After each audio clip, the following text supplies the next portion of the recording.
Bro, what is this angle, bro? It's good, though. Look at my freaking hair, though. Look at that.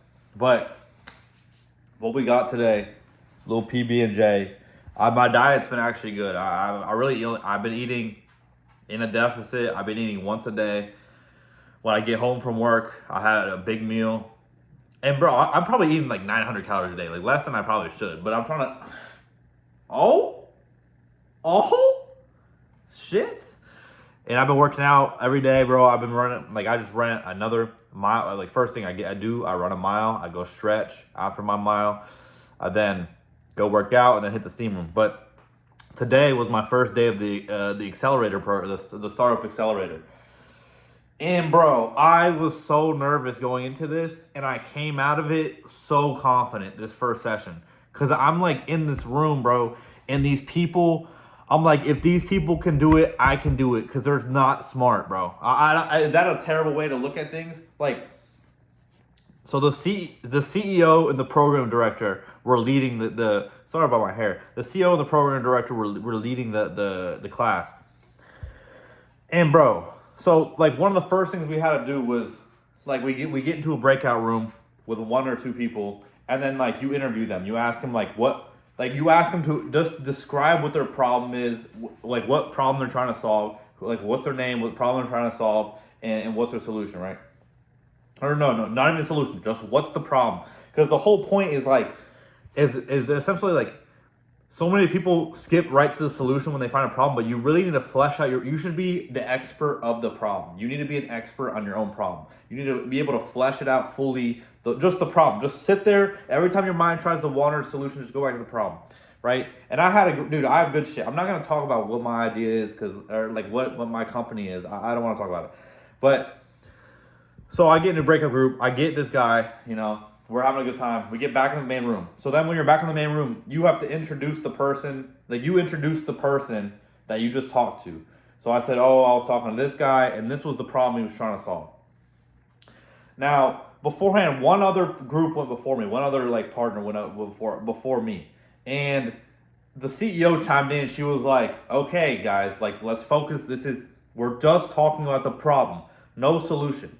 And that's what I did. I only talked about this guy's problem. I actually somehow downloaded his whole idea.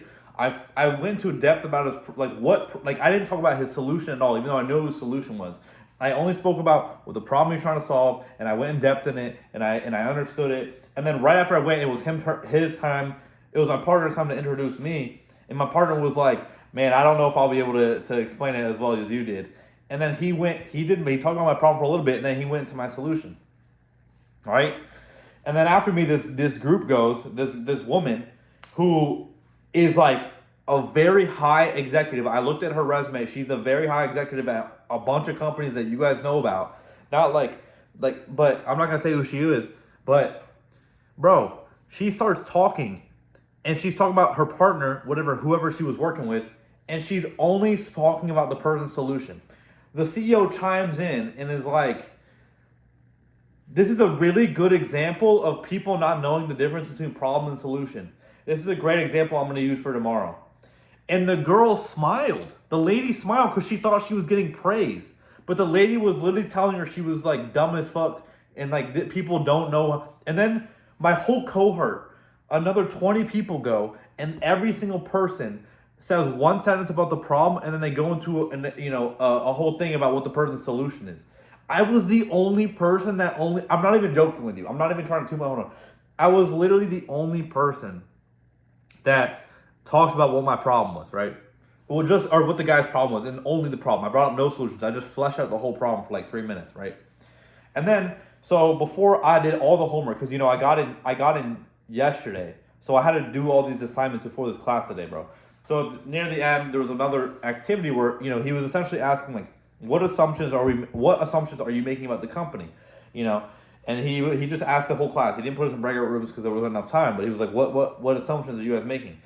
I was me and one other girl, but no one was speaking at all because I was trying to pull up my notes because it was a question in the homework and one of the assignments, and I already had written it out, so I was trying to go find it. I found it. I'm like, I got. So I go over my list. I talk about 3 or 4 assumptions I'm making, and they were great. He was really happy about it. And then some girl goes, And that was it. Nobody else talked, bro. I'm like, and also the first thing that happened was, like, we had to just do a brief introduction. What's our name? What's our problem? What's our solution? Like, that's it. Like, really quick, like 30 seconds. And this is before we introduced other people and it was more fleshed out. But this was quick. Dude, this made me so confident, man. Because I was like, everybody else was like, my problem is, like, nobody can talk. Like, nobody could speak, or they were nervous, or they were like, but you know how I am. You guys know how I am, bro. I'm not even trying to, like, I'm not trying to be like ego about this. I was just in this room looking around like, dude, I was like, bro, this is my problem. This is the data that shows it. Here's my solution. Quick. Boom, boom, boom. And then we all talk about one of our passions. I said what my passion was. The guy that follows up on me steals my passion. He just verbatim says what I say from what my passion is. And I said my passion is just creating things. Like cooking. I cook. I do photography. I make these videos. I edit things. Like I just love to create shit. I'm starting to get into a little carpentry, bro. I just love creating. Like, why am I'm in this class because I like to create ideas. And I don't know. I'm so hyped because the next class next Wednesday is getting market validation. Is like, this is not like you're just learning shit. Like, no, by the end of this program, because there's 4 different programs. This is the starter, the very first program, the Idea Accelerator. Once this whole program is just to get you to see if you can validate your idea.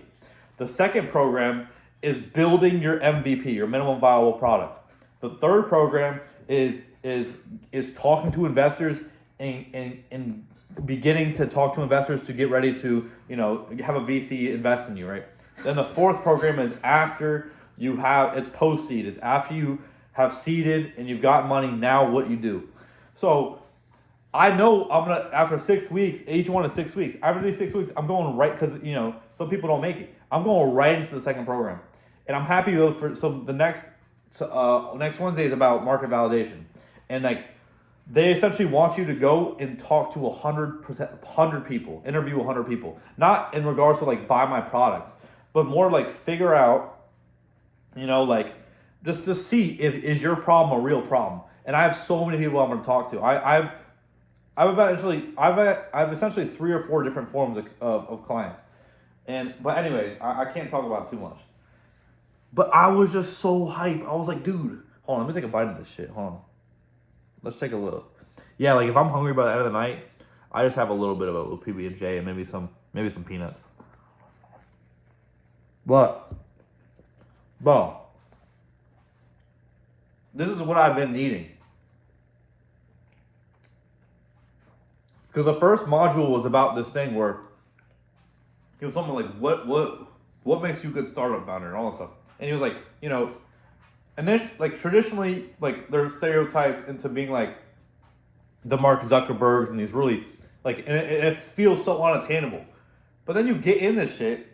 Is there peanut butter on my face? And you get to see who's building companies. Like, it's just another area to get into. And you're like in here and you're like holy fucking shit, I could do this. Like, this is what I needed. I just need to weigh in. I had no way of figuring out how to get in there, how to splash zone, how to dive in. And this is what an accelerator program does for you. It provides structure, and they also have the resources to VCs, to investors. They have the resources to like investment companies, as well as to lawyers, financial planners. Like and then for each niche, like they have financial tech company like investors. They have healthcare investors. They have tangible like physical good investors, right? Or whatever it is, whatever technology, whatever it is. So essentially, and I came up with a name with my company. It's called Kindred. For my League of Legends fans, it's actually not because of League of Legends, but it was just perfect in relation to what I want to do. But let's just say I'm in healthcare tech. Let's just say I'm doing healthcare tech. Let's just say that. But, bro, I'm so hyped. This year, I will have a full product with customers. Like this year, that's what's happening this year. Like, if I just follow these steps, and I know I'm probably going to progress faster than a lot of these other people. And I just have it, bro. The lady I met on the plane in Singapore, I emailed her about like me getting into this yesterday. Yeah, and she was like, "Hey, that's the universe telling you." I told her the whole story about how the spot opened up, but she told me, she's like, some people have it and some people don't, and she said you have it, and this is like a multi tens of millionaire person on the board of a venture capitalist firm on the board of an accelerator program, someone that I'm like trying to use as a mentor is telling me that I got it, and I know I got it, bro. So I'm hyped, but. Like this year's gonna be crazy. We're getting 10,000 subscribers, 1,000%. We're getting 10,000 subscribers. My company will be fully made, and I will have customers, and it will be working, and I don't know if it'll be profitable yet, but we're gonna have it will be good. It will be a fully functioning thing. I will find a co-founder as well. Number 3. What else? Number 4, I will be shredded. Come on now. Number 5, I will place top 64 in a super major. Those are my goals for this year, bro. What's my another goal? No, and I will pass a funded account. Prop firm. I'll pass a funded account. Those are my goals, bro. Anyways, guys, girls, gays, queers, MZs, or anyone, have a blessed rest of your Wednesday, and I'll catch you guys on a beautiful Thursday. Say a good dog.